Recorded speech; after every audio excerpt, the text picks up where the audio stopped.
Hi! Before I formally start, mag-hi po kayo sa aking video. Sa aking YouTube channel. Ayan. Magandang hapon po sa lahat. So, probably, I don't know if it's saving the best for last, but it's good to end our day really happy.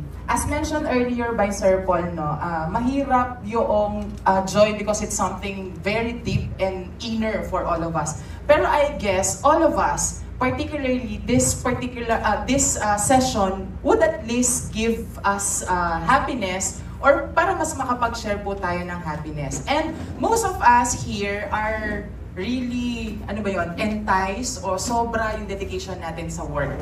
We are working too much, but sometimes we are forgetting to take care of ourselves. I hope this would be a reminder for all of us. So let me share with you some tips and what we can do on how we can really gauge yung ating level of happiness. But anyhow, we have a lot for today. I hope meron kayo kung anong nararamdaman nyo dyan, but most likely excited kasi patapos na tayo, last na po ito. My personal objective for this day, very simple lang.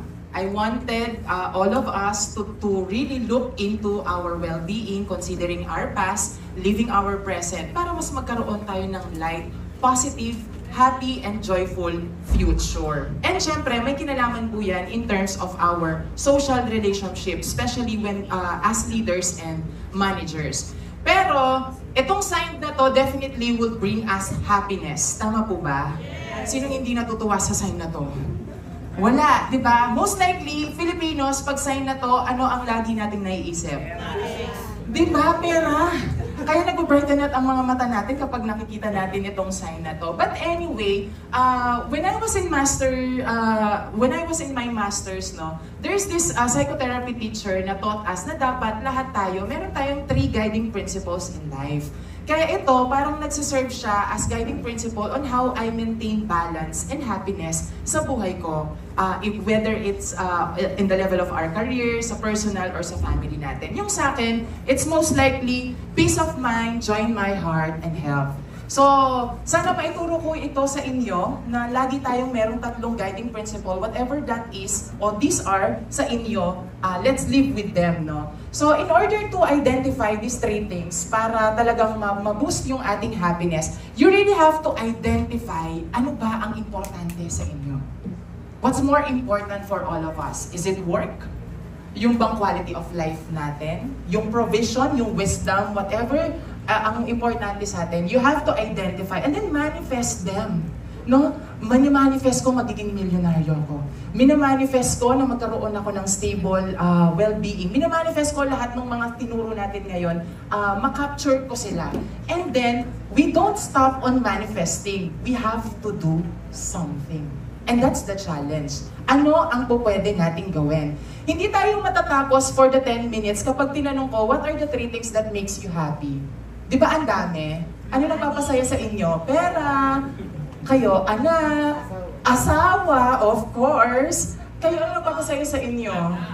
Your dog, your cat, your giraffe. Ang dami, no? There's so many things na nagpapasaya sa atin. Pero, ano nga ba ang interpretation natin or definition natin of happiness?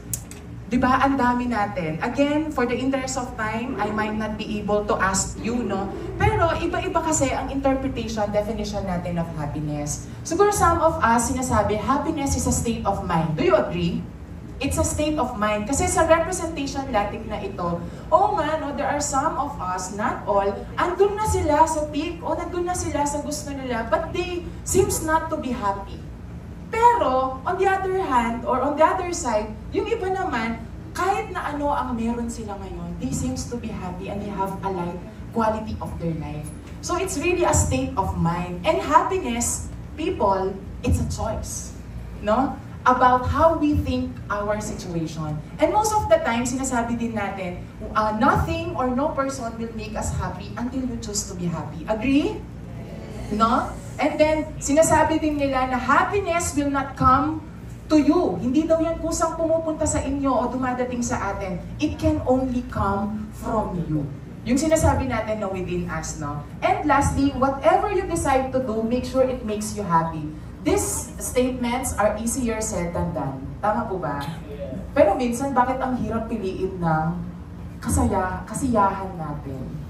Pero, kung titignan natin, these are just choices na napakadali. And if we will look into, on more psychological perspective, happiness is a combination of how satisfied you are with your life plus how good you feel on a day-to-day basis. Hindi pala importante na I'm satisfied with my life, pero sa pang-araw-araw, you don't feel that way.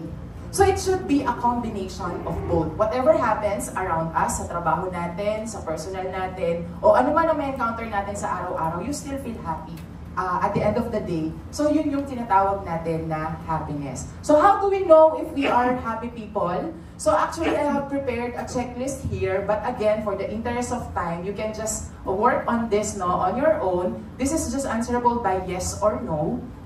These are 15 short statement na pwede ninyong i-check if you have time. And if there are 10 yes dito, most likely you are in a good level of happiness. Pero sabi nga kanina, galing po ako recently ng Japan, and that's one country that really gives happiness sa akin ngayon. There's a really different, the culture and all, So I'll be sharing now 7 Japanese concepts that can improve your life. Mabilis lang po ito, may I share it with you.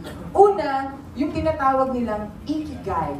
So ikigai, it means having a purpose in life, the reason you wake up each morning. Sa Pilipinas, ito ang ating Nescafe. Para saan? Para kanino ka bumabangon? To be happy, you have to do what you love, do what you are good at, do what the world needs, and do what you can be paid off. So don't forget to start your day with ikigai. Or probably you end your day as well with this. Second Japanese concept is the kaizen. So it means focusing on small improvements every day, trying to become 1% better each day. So progress, whether small, big, it's still a progress. You have to tap yourself for doing that. And that at least lead to our happiness on a daily basis. Third is Soshin. So Soshin means, it's a concept from the Buddhism which means approaching things with a beginner mindset. Yung parang sa atin dito, it's starting with an empty cup, that we allow these people around us to feel that empty cup. Kasi may nakukuha tayo sa kanila. We don't know everything.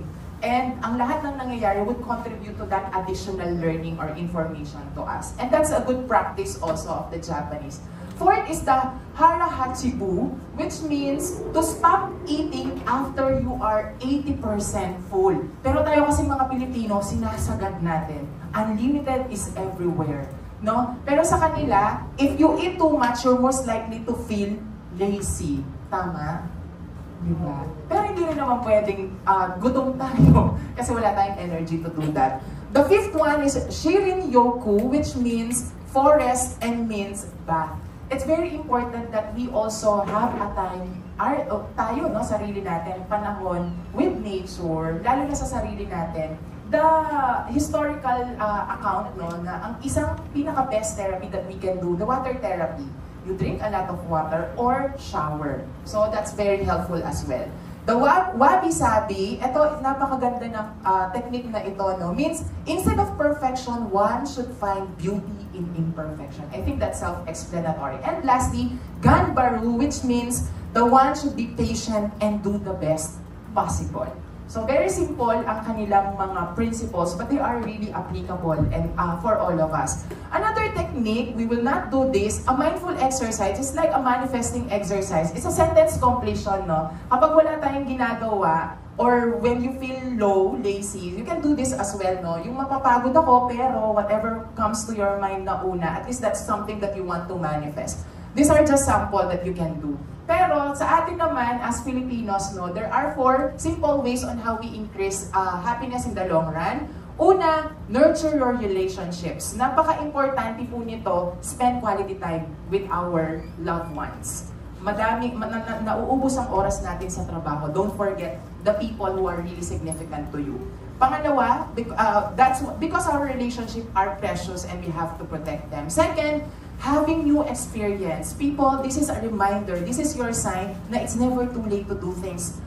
Ngayon, it doesn't come with your age, pero do them. No, we have this everyday, no, na po pwede nating gamitin para gawin ang ibang bagay na makakapagpasaya pa sa atin. Number 3, there's a joy in helping others. Don't forget that. Ang reminder sa atin, we have two hands. One, help ourselves. The other one, help others. And there are so many ways to help others. And lastly po, no, be grateful with what you have. You can never go wrong when you are grateful. Every day is a blessing for all of us. And our reminder, our lives are not solely for us. They are meant to be shared and nurtured with others. And be the reason why someone knows what it feels like to be happy. Lastly po, my final reminder, what is the science of happiness? Very simple lang. Be happy with what you have now while we are working for what you want. That's why, cheers for a more happy you. Maraming salamat po. Yeah.